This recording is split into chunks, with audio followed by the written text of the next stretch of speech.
pesan saya buat para calon legislator ini. Dunia kamu, hari raya, gambar realita dari istana hingga kantor desa, dari kota sampai pelosok kampung, kemacetan tak terhenti. Entah mau berkata apa, atau masih ada maaf dan janji. Dengan itu cukuplah dosa menguap, harapan dipulihkan lagi. Inilah duniaku, dunia kamu. Pasti tak pernah cukup dengan bermain. Maka apa yang kau tunggu?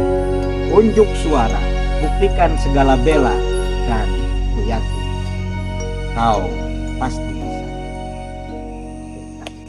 Oke, terima kasih banyak. Itu buat caleg tuh ya?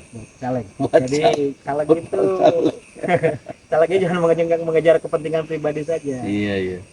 Kamu menjadi caleg, berarti kamu sudah siap berjuang untuk banyak orang. Insya Allah. Assalamualaikum warahmatullahi wabarakatuh. Pemirsa, malam ini saya ketemu dengan seorang pejuang pendidikan, tokoh pergerakan daya intelektual anak bangsa, Pak Heri Cokro. Apa kabar Pak Heri?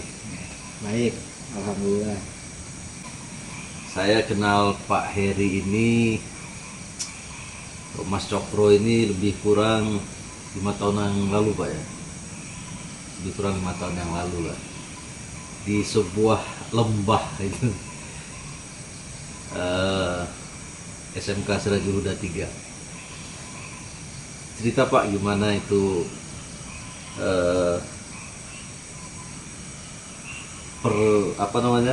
perjalanannya sampai di SMK Sirajul Huda 3 itu, dan sekarang di Banten. Apa ya?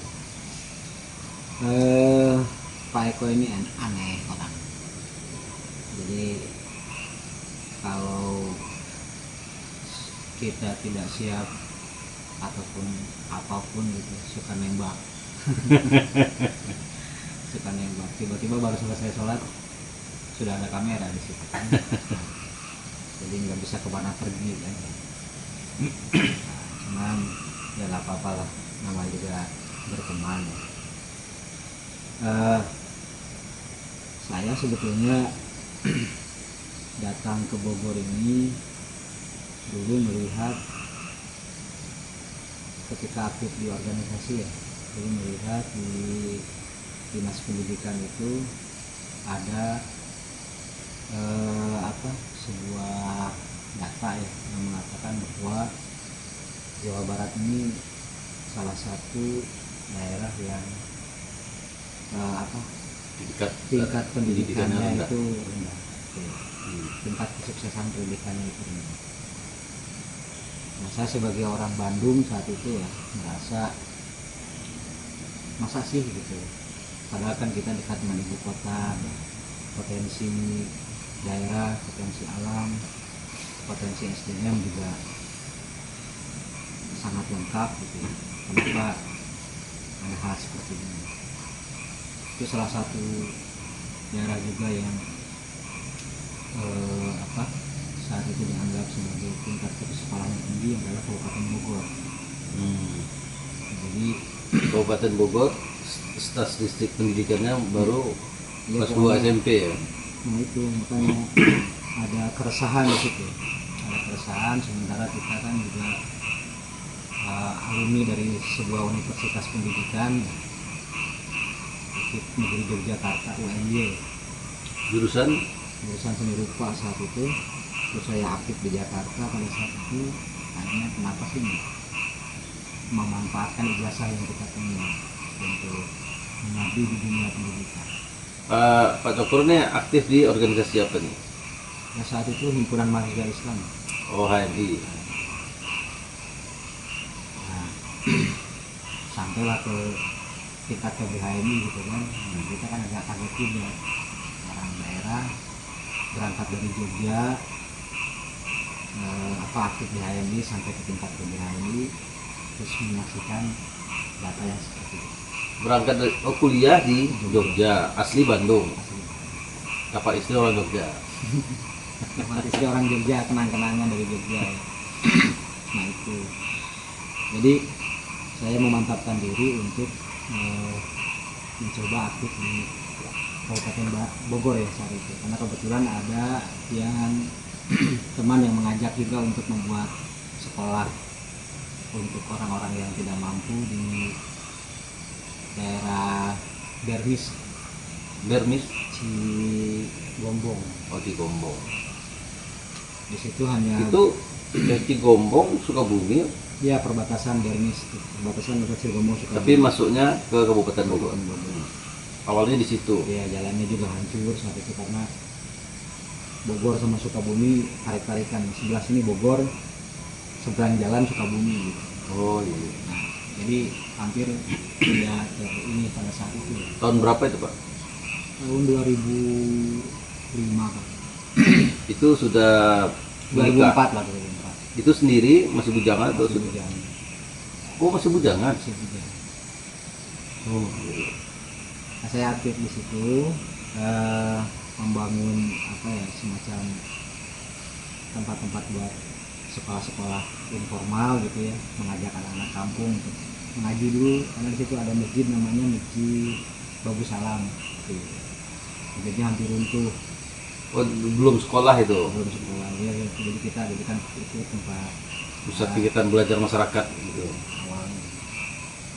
Tapi di tengah jalan mungkin terjadi hal-hal yang tidak kita sepahami dengan yayasan gitu pada saat itu, akhirnya lepas dari situ karena saya merasa wah ini agak kurang produktif untuk saya. Nah setelah itu kembali lagi ke Jakarta, terus ke Jogja, karena di Jogja itu pendidikan sudah cukup maju ya.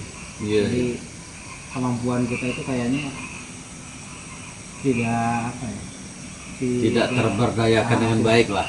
tidak tersalurkan dengan baik. Akhirnya balik lagi ke Bogor ya, kebetulan ada pembukaan pendaftaran guru ya di SMP-nya Cinta Laura itu, SMP Pangerasan. Nah, kebetulan alhamdulillah diterima di situ. Saya mengabdi di SMP Pangerasan hampir 3 tahun. Setelah jadi kepala sekolah berhenti. Terus SMP. Nah, terus dari situ baru masuk ke sebuah lembah kok itu apa? Itu udah nikah. Nikah udah. Nah, di situ itu pokoknya setelah setahun di SMP Pangerasan kita nikah. Terus bergeser ke Siraji Huda. Siraji Huda itu sebuah Lembah yang pesantren, luar biasa ya. sebuah pesantren dan punya sekolah di kota Siraji Huda 1 dan 2. Kita membuka Siraji Huda 3 di Kabupaten Bogor. Nah itu Bapak masuk kondisinya gimana dulu? Ya belum kondusif ya. Enggak, maksudnya sudah ada siswa atau belum? Belum. Baru pendaftaran pertama. Jadi angkatan pertama. Bangunan sudah ada satu. Bangunan sudah ada, cuma ya belum layak lah untuk ya kita berjuang di situ hampir 12 tahun ya. 12 Bapak di Siraji Huda 3 ini dari pertama Dari rekrutan pertama. siswa Iya. pertama. Iya. Angkatan pertama Luar biasa. 12 tahun berarti kan sudah 10 angkatan. Jadi dari situ banyak sekali pengalaman-pengalaman yang kita ini, dengan adanya Sirajul Huda itu memancing juga banyak sekolah-sekolah lain tumbuh. Ya. Ada Tarumanegara di sebelah sekolah Itu baru. baru ya, ada SMKNU, ada, akhirnya ramai lah Cijeruk ini, banyak sampai sekarang mungkin ada sekitar 6 SMK di Cijeruk. Ini cukup membahagiakan, cukup membanggakan, dan sekarang Cijeruk ini yang asalnya menjadi kecamatan yang paling rendah tingkat pendidikannya, kualitas pendidikannya sekarang sudah mulai bergeser. Dulunya 40 dari 40 kecamatan, sekarang sudah bergeser menjadi 37 kalau nggak salah ya. Iya. Posisinya. Jadi tapi ini juga masih memprihatinkan. Masih memprihatinkan. Oh, sudah semakin naik ya. Sudah semakin naik. Nah, alumni dari SMK Sirajul Huda 3 itu juga banyak yang Bapak kuliahkan. Ya, kita selama di Sirajul Huda 3 banyak memberikan beasiswa ya. Memberikan beasiswa buat anak-anak, ada yang digratiskan, ada yang cuma bayar setengah. Tapi kalau pesantren, gitu kan sudah ada pesantrennya kita bangun juga.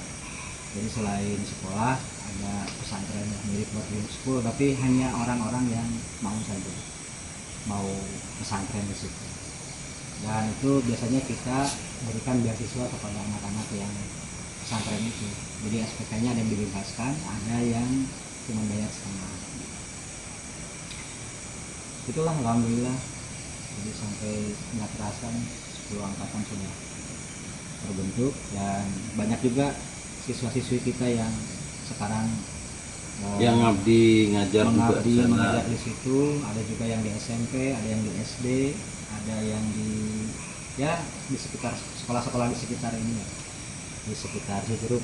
Alhamdulillah banyak yang terserap ke dunia pendidikan, ada yang ke dunia kerja juga kepake, terutama mungkin teman-teman yang dulunya aktif ya ngobong di sekolah, ngobong itu pesantren gitu, pesantren di sekolah.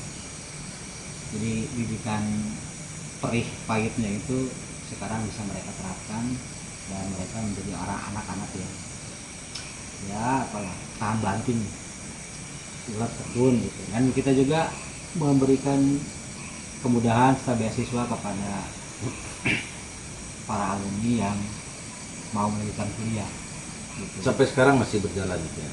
Sampai sekarang saya udah keluar dari sana pun saya masih punya beban 4 anak. Oh, Bapak meninggalkan Masih. Sirajul Huda 3 ini masih membiayai 4 orang alumni itu kuliah. Masih menyalurkan beasiswa untuk 4 anak. Ya, alhamdulillah sampai hari ini masih dipercaya untuk bisa ini, dan saya berharap nanti Cijeruk ini akan diisi oleh SDM yang lahir dari Cijeruk sendiri, dan mereka menjadi pendidik, menjadi pemberdaya masyarakat yang betul-betul diberdayakan oleh anak-anaknya sendiri gitu. Ya, selama ini Cijeruk ini sangat mudah sekali untuk melepaskan tanah ya, karena banyak di sini itu daerah-daerah yang sudah menjadi villa, sudah milik orang lain, sementara penduduk aslinya banyak yang bergeser ke pelosok-pelosok gitu. Ini sangat disayangkan. Kalau SDM-nya bagus, tingkat ekonominya juga bagus, ya, punya pekerjaan yang bagus, saya pikir mungkin tanah di sini bisa diberdayakan oleh masyarakat untuk masyarakat Cijeruk sendiri gitu. Orang luar hanya bisa membantu paling ya, memberikan support gitu ya, tapi bukan menguasai gitu. Pak, ngomong-ngomong 12 tahun Bapak merintis sekolah Sirajul Huda 3 itu ya. Saya ingat berarti saya datang ke sana pertama kali itu Bapak sudah menempati itu 6 tahun lebih kurang ya. Iya. Dan itu saya datang situ tuh masih menyeramkan lah, karena suasananya hutan, banyak pohon-pohon, posisinya di lembah, nggak kelihatan di pinggir jalan, kita harus turun jauh ke bawah gitu kan. Apa strategi Bapak untuk mengembangkan sekolah itu dulu?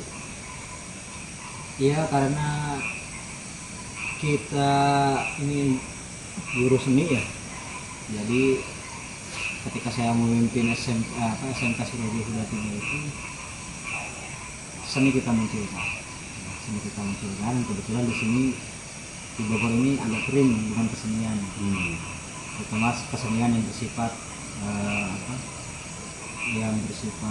memberikan penyadaran ya pada masyarakat.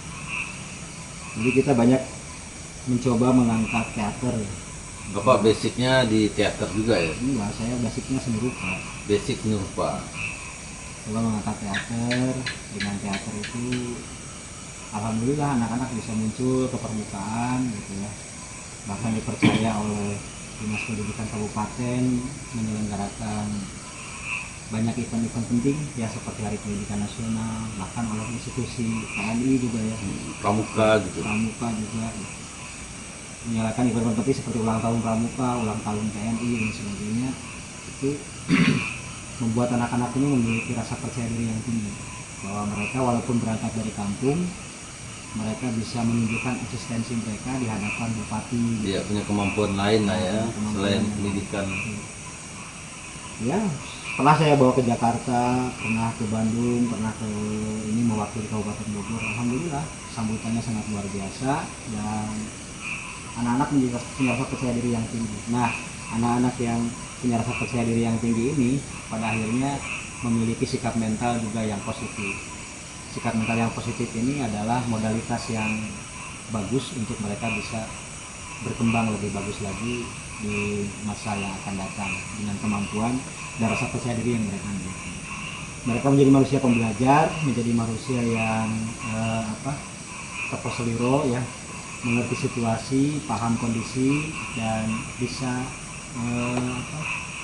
masuk ke dalamnya menjadi dinamisator gitu, dalam kehidupan. Ini penting membangun rasa percaya diri anak-anak itu, memberikan rasa kebebasan, kemerdekaan dalam belajar itu jadi penting ya, menjadikan kepala sekolah atau guru itu tidak menyeramkan ya, tapi justru menjadi teman, Sangat bersahabat ya. menjadi teman dalam bermain ya, menjadi teman dalam belajar, menjadi teman dalam berdiskusi, menjadi teman dalam curhat dan sebagainya. Anak-anak muda sekarang memang butuh pendampingan seperti itu karena serbuan dari media sosial begitu sangat luar biasanya. Kalau tidak dijaga dengan baik-baik, mungkin kita akan menuai generasi yang tidak sadar realitas ya, karena mereka bermain di dunia non realitas. Jadi kesempatan Bapak di Serajoda itu tinggal, terus ada anak-anak yang istilahnya ngantri di situ, maka interaksinya setiap hari siang malam akhirnya mengarah ke pembinaan karakter anak-anak ini. Ya memang jadi guru itu sebetulnya tidak terpaut oleh ruang dan waktu ya. Jadi guru itu mestinya dia membimbing anak-anak itu dari mulai bangun tidur mestinya ya, sampai tidur lagi gitu.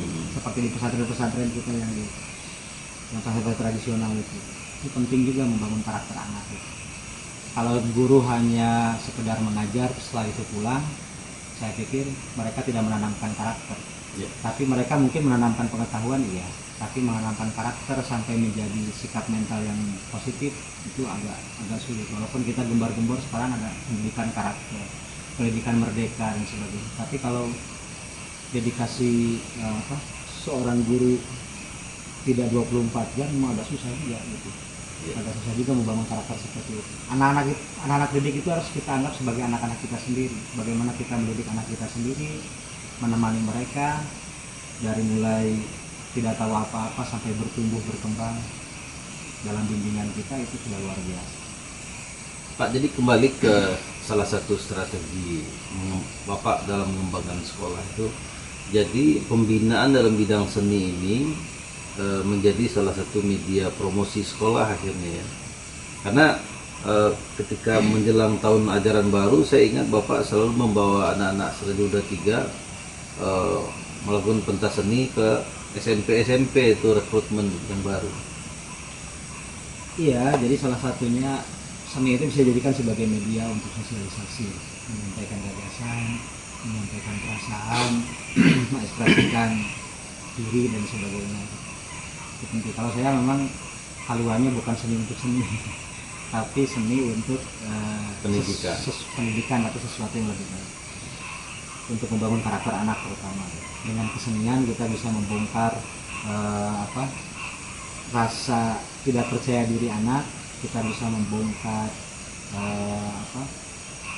sifat-sifat anak yang introvert dan sebagainya menjadi anak yang ekstrovert, menjadi anak yang mampu bersosialisasi, menjadi anak yang mampu mengeluarkan pendapat, menjadi anak yang merdeka lah dalam pola pikirnya, dalam tindakannya, perbuatannya, tapi tetap bertanggung jawab. Karena dalam seni itu dibingkai oleh sesuatu yang bernama idealisme kan gitu. Nah idealisme seseorang itu dibangun oleh wawasan dan pengetahuan.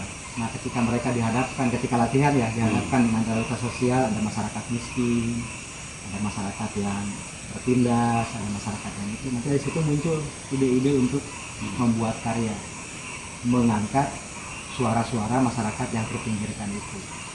Nah, mereka munculkan ke permukaan, akhirnya membangun sebuah kesadaran. Kalaupun tidak kesadaran pada orang lain, tapi minimal kesadaran pada diri mereka sendiri. Nah, Ya, itu daya juang mereka menjadi sangat tinggi. itu dalam konteks konsep Bapak membina watak dan karakter anak menjadi satu pribadi yang berkualitas.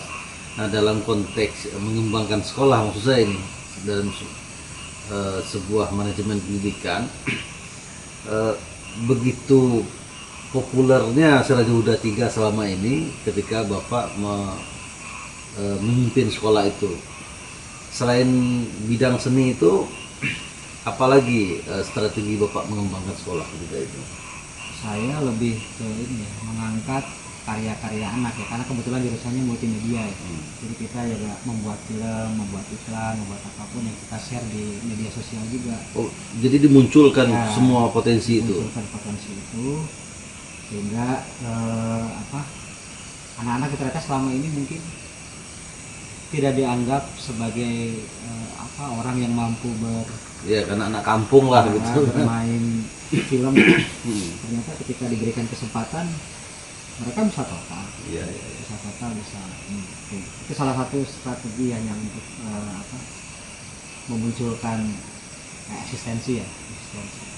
Tapi yang lebih penting adalah selain membangun siswanya juga membangun tenaga pendidiknya. Makanya saya juga tidak banyak merekrut guru yang dari luar gitu. Jadi lebih suka saya Mengutamakan alumni sendiri. lebih suka mendidik anak-anak yang berasal dari rahim sekolah itu sendiri, sehingga rasa kepemilikan, rasa tanggung jawab, dan pengalaman mereka selama 24 jam tinggal di situ itu bisa tertular kepada ketika dia menjadi guru gitu. Yeah. Nah, alhamdulillah sekarang kita sudah bisa menuai 5 sarjana dan sekarang banyak juga yang sedang masih dalam tahap kuliah. Oh, sudah 5 orang sarjananya. 5 orang sudah mengabdi ke sekolah gitu. Terus ini 6 tahun Bapak di sana, pertama kali saya ke situ, yang ada tuh satu bangunan utama itu yang kondisinya saya pikir kurang terawat lah gitu. Terus tempat tinggal Bapak dan pohon-pohon jambu batu itu hutan lah gitu. Tapi kan terakhir Bapak meninggalkan sekolah itu, perkembangannya luar biasa, penambahan gedungnya ada cukup besar itu 2, terus ruangan serbagunanya itu yang tadinya cuma dari bambu sekarang juga sudah semi permanen. Bagaimana itu Pak? Apakah dari yayasan duitnya, dari siswa, atau dari mana itu sumbernya? Ya itu perjuangan bersama lah, yayasan juga ikut mendukung ya, guru-guru juga sama ya, kita semua berjuang bersama dan alhamdulillah dengan eksistensi yang tadi muncul ke permukaan itu, nama kita kan didengar ya, nama kita didengar sehingga Pemirsa, kita berpindah tempat duduk, ganti suasana, melanjutkan pembicaraan kita tadi. Terus bagaimana Pak? ya artinya gini, tidak ada satu pihak yang merasa lebih berjasa ya. Semua terjadi karena ada kontribusi baik dari pihak yayasan, dari pihak tenaga pendidik, dan juga anak didik, serta tentu saja alumni dan orang tua gitu ya. Jadi apa yang ada sekarang ini adalah perjuangan besar. Itu aja yang ingin saya sampaikan. Ya, tapi ya pasti dengan kemampuan leadership yang Bapak punya, terus kemampuan membangun komunikasi dengan pihak luar, tentu semuanya itu terwujud. Artinya pendidikan tidak hanya bertumpu ke SDM-nya, tetapi sarana dan prasarana tentu juga akan sangat menunjang itu, Pak. Betul. Betul. Iya, saya sangat apresiasi dengan apa yang sudah Bapak lakukan, dan juga untuk pribadi saya sayangkan Bapak harus memulai lagi membabat hutan gitu. Tapi memang tidak ada yang sia-sia. Tidak ada yang sia-sia. Jadi selepas dari SMK Surojoyo 3, kita masih punya banyak rencana. Iya. Dan pikiran-pikiran kita pun masih harus diwujudkan ya. Kalau kita terus merasa nyaman di satu tempat, tentu akan mengungkung kita sendiri. Kita akan menjadi katak dalam tempurung. Iya, gitu iya. ya. Nah, makanya Zona nyaman itu bisa mematikan nyaman kreativitas. bisa membunuh kreativitas kita. Maka kita perlu mundur ke belakang untuk kemudian melaju ke depannya seperti anak panah gitu ya. Ya. Melaju ke depan. Ini saya sekarang aktif di Yayasan Cahaya Nurhayati di Anyer ya. Nah, di sana kita sedang ingin membangun sebuah ruang bersama ya, ruang pendidikan bersama khusus bagi para senior. Jadi senior citizenship ya, warga negara senior. Jadi warga negara senior ini yang Itu sudah, yang memasuki masa pensiun itu ya. kira-kira sudah mau memasuki atau memasuki masa pensiun, itu mungkin mengalami post power syndrome gitu ya. Iya, iya. Mungkin mengalami hal seperti itu yang biasanya dia melakukan rutinitas di dalam dunia kerjanya tiba-tiba terhenti, dan mungkin ada beberapa hal yang hilang yang membuat mereka tidak nyaman dengan kondisi itu. Maka kita mungkin perlu melakukan sebuah ruang bersama di mana kita mengundang mereka untuk kumpul bareng-bareng dalam bentuk program selama 6 bulan kali ya. Program selama 6 bulan di situ Semacam pesantren untuk orang tua gitu. Di situ ada kegiatan keagamaan, di situ ada kegiatan kesenian, di situ ada kegiatan sosial, ada apapun yang nanti mungkin akan membuat mereka merasa, para senior ini merasa masih tetap dibutuhkan. Nah, jadi kita menampung hal-hal seperti itu supaya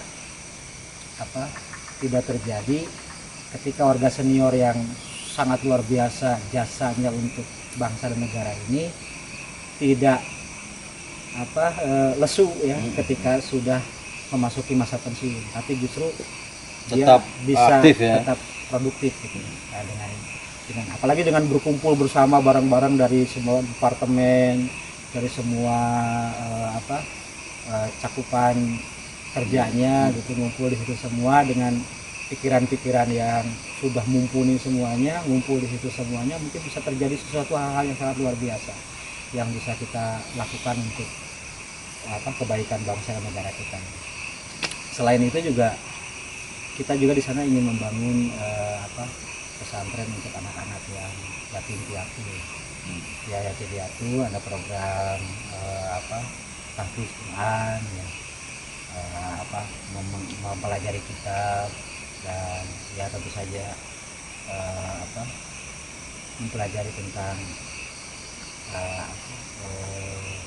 keagamaannya supaya lebih mendalam lagi. Nah, nanti mungkin ada anak-anak yang yatim piatu yang juga kita akan laksanakan di sana pendidikannya. Itu di Anyer. Di Anyer.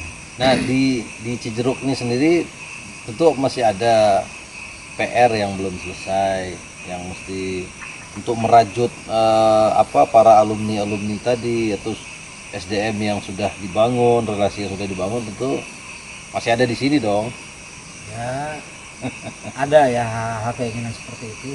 12 tahun mengabdi, tentu saja kita melahirkan banyak alumni ya, sekitar 200-an orang lebih mungkin ya. Nah itu setelah mereka lulus mungkin perlu kita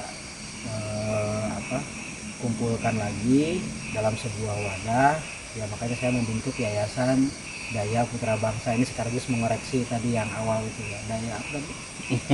Daya intelektual anak bangsa ya. Yayasan Daya Putra Putra Bangsa. Bangsa. Jadi ini juga terbuka untuk semua, tidak hanya alumni Siraja Huda 3, tapi siapa saja yang mau bergabung.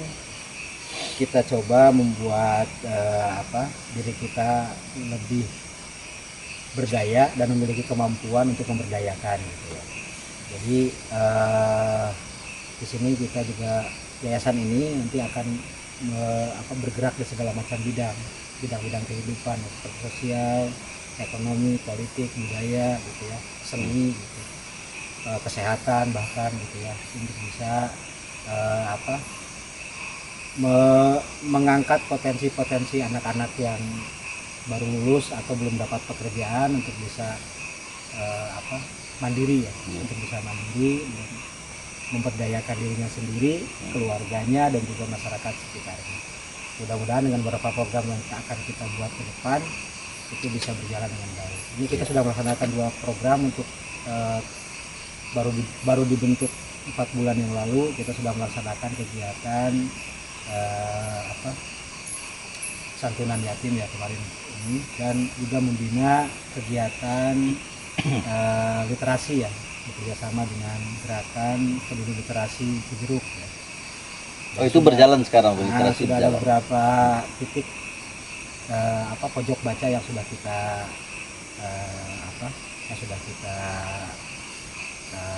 bangun gitu ya, dan ada beberapa yang sampai sekarang masih aktif. Kita hubungkan mereka dengan para donatur, dengan para orang-orang yang peduli lah, orang-orang yang peduli, supaya bisa membangun kecerdasan literasi atau melek literasi ya masyarakat semangat baca lah. Cijeruk. Nah, dengan melek literasi masyarakat Cijeruk ini, harapan kita tidak ada sesuatu pun yang bisa mengganggu ya kohesivitas masyarakat ya, apalagi sekarang masuk ke dunia politik yang sangat hiruk pikuknya sangat luar biasa, bisa memecah belah kebersamaan masyarakat. Ini juga penting untuk kita berikan kesadaran bahwa politik kita harus lebih cerdas, kita harus lebih masyarakat juga harus lebih cerdas bagaimana menyikapi hal seperti ini, jangan terombang-ambing oleh isu-isu yang tidak benar ya, tapi justru bisa menjadi bagian yang mendinamisir kehidupan politik kita supaya menjadi kehidupan politik yang lebih cerdas dan mencerdaskan gitu.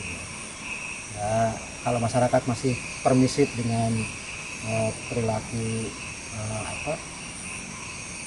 para elit yang berpolitik uang, nah itu juga berbahaya ya. Dan masih juga percaya dengan hoax ya, dengan berita-berita hoax yang saling memojokkan satu sama lain sebagai kampanye hitam ya di antara sesama mereka. Tentu ini juga berbahaya buat kita semua. Maka kita perlu memiliki masyarakat yang tangguh, masyarakat yang kokoh, masyarakat yang cerdas, masyarakat yang kuat ya. Gitu mungkin Pak Eko ya. Pak, satu, apa cita-cita yang belum kesampaian ini? Saya ingin mungkin bisa bisa membangun sebuah lembaga pendidikan yang bisa menampung ide-ide saya ya, untuk membangun Milik sendiri ya? yang nggak milik sendirilah, milik umat ya, yang bisa membangun masyarakat anak generasi muda yang lebih cerdas, lebih peduli, lebih mandiri ya, lebih berdaya, sehingga nanti masyarakat yang khairu ummah itu bisa terlaksana, bisa terwujud ya. Jadi anak muda yang punya temperamen berani ya, anak muda yang punya kekuatan iman, anak muda yang mampu mewujudkan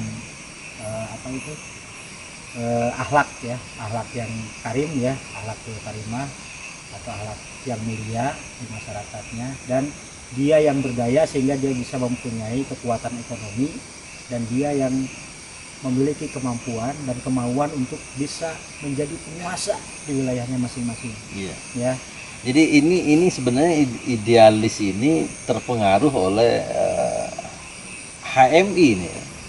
ya namanya juga organisasi yang pernah kita masuki sedikit banyak ada lah ya. sedikit Pengaruh. banyak ya. Tapi banyak juga. Karena tanpa HMI juga kita mungkin tidak bisa menjadi seperti sekarang ini. Iya. Jadi ini pesan juga ini dialog ini bagi seluruh senior HMI dimanapun berada ya, di apapun posisinya. Inilah salah satu kader HMI yang luar biasa, memiliki prinsip dan idealis yang kuat terhadap anak bangsa. Kita dukung sama-sama ini. Amin. Ya, mudah-mudahan. Baik Pak Cokro, terima kasih waktunya. Ini sudah mau subuh juga ini. Gitu ya. Oke, terima kasih Pak Cokro. Terima kasih ya. Semoga sukses. Demikian pemirsa bincang-bincang saya dengan Pak Heri Cokro. Kita doakan sama-sama semoga sukses, perjuangannya tetap semangat. Semoga seluruh yang dicita-citakan tercapai. Amin ya Allah ya Rabbal alamin. Assalamualaikum warahmatullahi wabarakatuh. Assalamualaikum warahmatullahi wabarakatuh.